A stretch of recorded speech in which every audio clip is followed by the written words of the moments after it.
Magandang araw mga kaibigan, mga kapatid. Welcome po muli sa aking channel. Tayo mag-aaral muli ng salita ng Diyos patungkol sa Christians, Christianity, and Religion. Maraming salamat po sa mga kaibigan natin, mga kapatiran na patuloy na nanonood, sumusubaybay sa aking mga videos. Okay? Ah, Actually, every week, isang video yung pinopost ko. No? Sana huwag kayong magsawa na kung hindi ko man ma-share sa inyo, tingnan nyo na lang sa aking YouTube or sa Facebook. Oh. Bago yung video natin, kung naalala nyo, meron akong video last February 21 sa The Origin of the Bible, Part 7. Okay? Hindi ko na masyadong share to sa messenger, do sa private messages natin kasi baka sabihin nyo palagi na lang na baka nagsasawa na kayo. Pero pinost ko sa Facebook, in-upload ko sa YouTube last February 21. Yun yung huling-huli dun sa may The Origin of the Bible, yung part 7. Okay? And last week, nag-share ako nung meron akong nire-edit na dalawang video.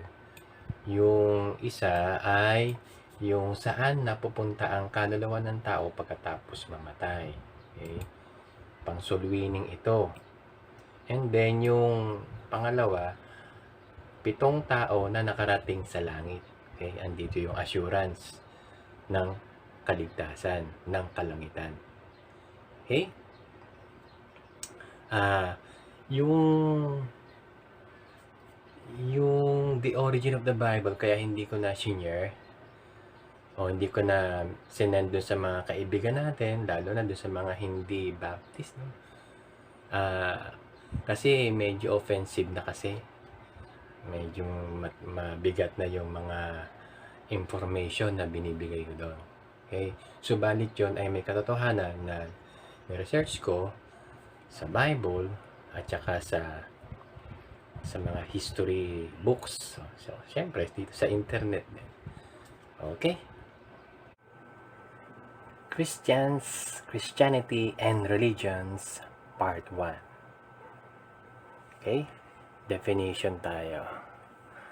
Religion, the belief in and worship of a supernatural or superhuman controlling power, especially a personal God or gods. Okay?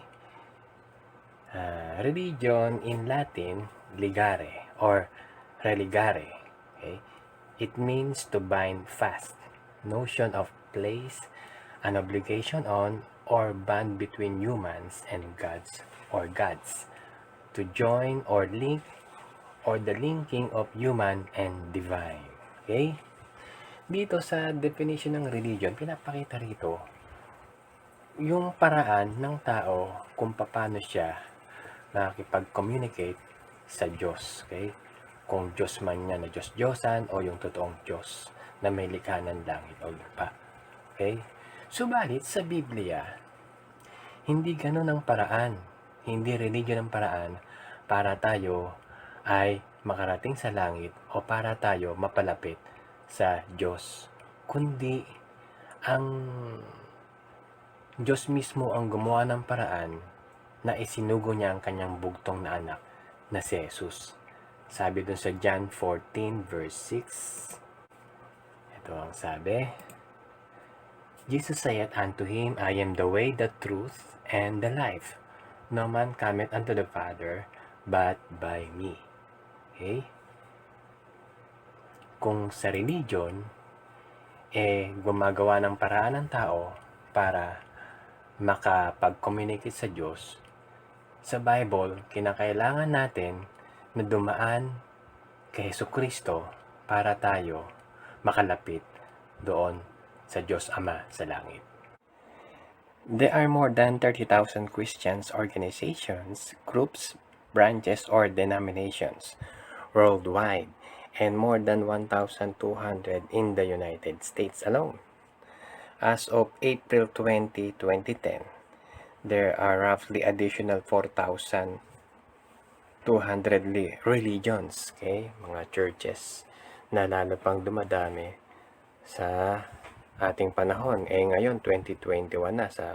So, mas marami pang nadadagdag ng mga religions. Dito naman yung percentage ng dami ng mga religious groups, okay?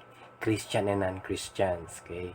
Yung unang picture dito sa itaas, sa bandang kaliwa, yung Christians, yung kulay blue, ay 33.32%.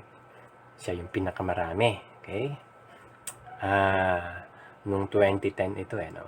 Tapos sumunod yung Muslim, 21.01%, yung kulay green. Sumunod yung Hindus, 13.26. Tapos other religions, 12.48. Non-religious, 14.09, and then Buddhist, 5.84%. Okay? Doon naman sa bandang kanan, dito, nahati-hati yung Christians, okay? Yung ganun pa rin yung Muslim, di nagbago. Siyempre, yung Christian, nahati siya. Yung Catholics, 16.99%, Protestant, 5.78%, Orthodox Church, 3.53%, Anglicans, ang liit, 1.25%, other Christians, 5.77%. So, yung Buddhist hindi nagbago, other religions, 11.78%, non-religious, okay? At meron pang atheist, kasama yung atheist, no? Okay? Sa atheist, meron diyang Church of Satan, di ba? Okay. Sa ilalim naman ay ito, parehas din to ng sa bandang kanan sa taas kaso dito yung pangalan mismo ng religion. Yung kulay pula, Islam, yan mismo yung religion. Yung Muslims, yung mga tao na mga members ng Islam, okay? Yung Christianity, siyempre, ang members dito yung mga Christians, yung mga Catholics o Protestant o iba pa, okay? Yung Hinduism, mga member niya mga Hindus, okay? So, ganon. Iba yung, kasi, no, medyo, iba yung Islam sa Muslim, okay? Pag sinabing Islam, ay religion. Pag Muslims, yun yung mga tao, okay? Katulad nung Judaism, di ba? Yung mga Hudyo, Jews, yun yung mga tao, okay? Doon sa bayang Israel. Yung Judaism, yun ang kanilang religion. Okay, so, hindi ko nababanggitin yung iba. Dito ulit sa picture sa bandang ibaba, dito ay bali 4 yung major na malalaking religion. Unang-una yung Christianity, Islam, Hinduism, at saka yung Buddhism. Okay? Yan yung ating pag-uusapan. And last yung Judaism. Bali 5 yon na ating pag-uusapan. Pag-uusapan muna natin yung Buddhism and Hinduism. Okay? Buddhism, the world's 4th largest religion with over 520 million followers. Okay? 7% of the global population. No? Dun sa chart natin, 6% lang na nadagdagan na. Siyempre, habang tumatagal, dumadami. Known as Buddhist, no? Yung mga taong naniniwala doon. Okay? Buddhism encompasses a variety of traditions, beliefs, and spiritual practices largely based on original teachings attributed to Buddha. Okay? Siyempre, si Buddha yung founder nun. In 5th or 4th century. Okay? Hinduism. Hinduism is the world's oldest religion according to many scholars. Okay? Today, with about 900 million followers. Okay? Medyo kulang yata ito dun sa kasi siguro matagal na itong data na ito. Okay? Hinduism is the 3rd largest religion behind Christianity and Islam. Roughly 95% of the world's Hindus live in India. Hindus believe in reincarnation and karma, the universal law of cause and effect. Dito naman, ang pag-uusapan natin yung Christianity, Islam, and Judaism. Okay? Itong tatlong ito raw yung three major religions in the world. Although maliit yung sa Judaism, no? They are known as Abrahamic religions because their founders or major figures are descendant from Abraham. Okay? Kasi ang Christianity, siyempre, galing kay Abraham kasi si Kristo ay nasa lineage ni Abraham. Okay? And then, yung Judaism, siyempre, mga Hudyo, sila ay lahing galing din kay Abraham. And also, yung Islam,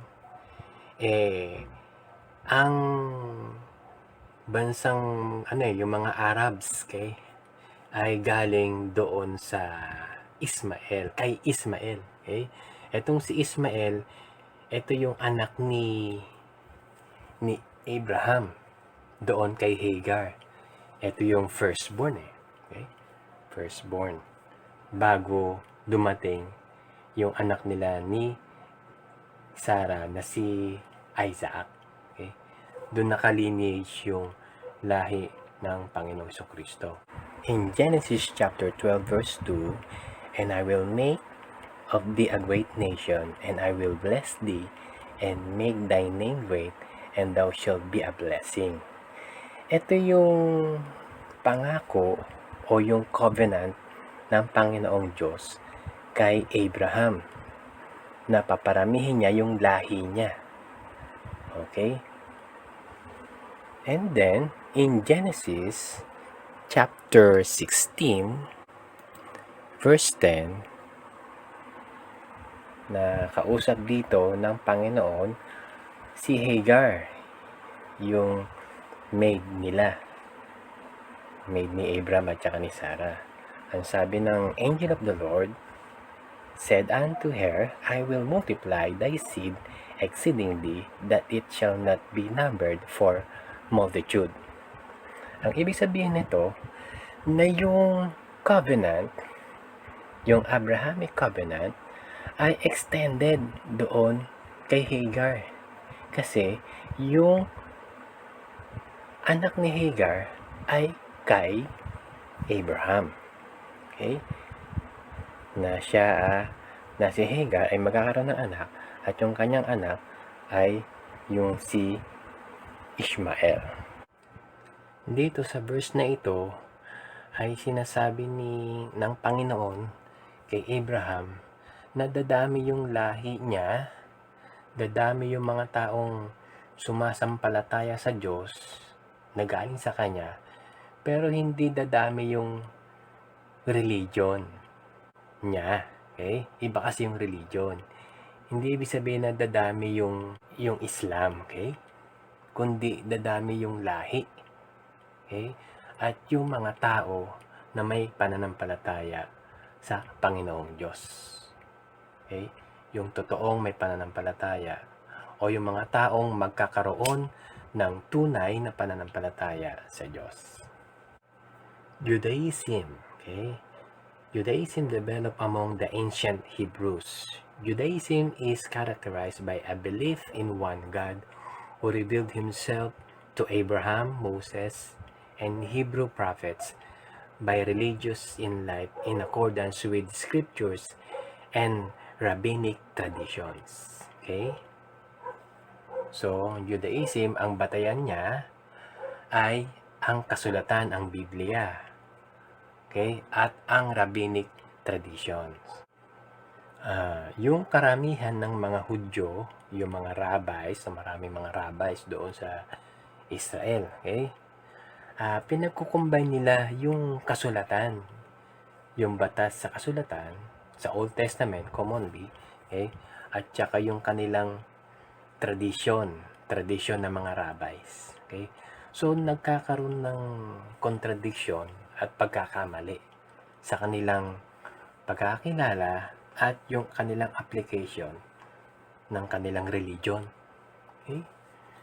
Kung naalala nyo, kasi nakasulat dito, they believe in one God, monotheistic, no? At Kung naalala niyo yung aking lesson patungkol dun sa the angel of the Lord, okay? Na dun ina-explain ko doon na ang Diyos ay merong isang Diyos na merong tatlong persona, okay? At yung Diyos na yon ay nagpakita siya bilang anghel. The angel of the Lord is the Lord Himself, okay? Yun yung topic ko na. Sana kung di mo pa napanood yung video niya, sana mapanood nyo. Sa panahon ng Panginoon Kristo, noon dumating si Kristo at siya ay palaging nagpipreach doon sa templo, okay? At doon ando yung mga Saduceo, mga Pharisees, mga Sadducees na nakikinig sa kanya, hindi para matuto sa kanya, kundi para bantayan yung pagkakamali niya. Okay? So, minsan ay nagtanong sa kanya, yung mga Pariseo yun, yung mga taong yun, okay? At nagtanong sila, sinasabi rito sa Matthew chapter 15, verse 1 to 3. Then came to Jesus the scribes and Pharisees, which were of Jerusalem, saying, Why do thy disciples transgress the tradition of the elders? For they wash not their hands when they eat bread. But he answered and said unto them, Why do ye also transgress the commandment of God by your tradition? Okay? So, maraming maling ginagawa yung practices ng mga scribes and Pharisees sa buhay nila. At nung dumating si Kristo, yon narinig nila yung mga pagkakamali na ginagawa nila. Kung itong mga Phariseo na ito at saka mga Sadduceo, okay, mga scribes, meron na silang scriptures, okay, yung Old Testament. Okay? Nagkakamali pa sila sa pagsunod sa kalooban ng Diyos. How much more yung mga ibang religion, okay? Katulad ng Islam, Buddhism, yung Hindus, lalong malaking pagkakamali yung magawa nila, okay? So, puro mali yung ginagawa ng tao kasi malayo sa salita ng Diyos. Okay? Hindi dahil sa ibang religion ng ibang tao, kundi dahil sila ay malayo sa salita ng Diyos na dapat na sinishare natin para sila ay mamuhay ayon sa kalooban ng Diyos. Dito naman sa Galatians chapter 1 verse 13 and 14. Ang sabi dito, For ye have heard of my conversation in time past in the Jews' religion, how that beyond measure I persecuted the church of God, and wasted it, and profited in Jews' religion above many equals in mine own nation, being more exceedingly zealous of the traditions of my fathers. Okay? Dito, pinapakita rito yung dating buhay ni Apostle Paul na siya ay nagpe-persecute, nagpapakulong, nagpapaaresto, sinasaktan at pinapapatay yung mga Kristiyano. Yan ay based doon sa religion na kanyang kinagisnan. Okay? Zealous pa sila noon. Nakala nila ay ginagawa nila yung kalooban ng Diyos. Okay? Subalit, one time siya ay naglalakad sa Damascus Road at na-meet niya ang Panginoon Kristo, siya ay naligtas. Okay? Na-realize niya yung bagay na yon ay laban sa kalooban ng Diyos, laban sa simbahan ng Diyos, di ba? Okay? Yung religion niya ay kalaban ng salita ng Diyos, ng simbahan ng Diyos, di ba? Church of God, sabi rito I persecuted the Church of God. So, dito pinapakita rito, religion. Okay? Persecuted the Church of God. Sabi sa Galatians 1:13. So, mabigat na kahit na yung tao na andyan na yung scriptures, pero namamali pa rin sila ng pagtupad nun. Okay? Na how much more yung ibang religion na hindi nagbabasa ng Bible, nagalit sa Bible. Di ba? na yung pagpatay ng tao parang pagpatay lang ng aso, ng baboy, ganun eh. So, kaya napakabigat ng ng buhay o napakalabo ng buhay o napakasalimot. Marumi madilim ang buhay ng isang tao na walang pagkakilala sa tunay na Diyos at walang pagkakilala sa salita ng Diyos, na kahit na yung salita ng Diyos hawak na nila, kung hindi nila isa sa puso yon, still sila ay gagawa ng laban sa Diyos. Okay mga kaibigan, mga kapatid, yan lang po muna. Susunod yung part 2 naman. Okay? Maraming salamat. Pagpalain tayo ng ating Panginoon.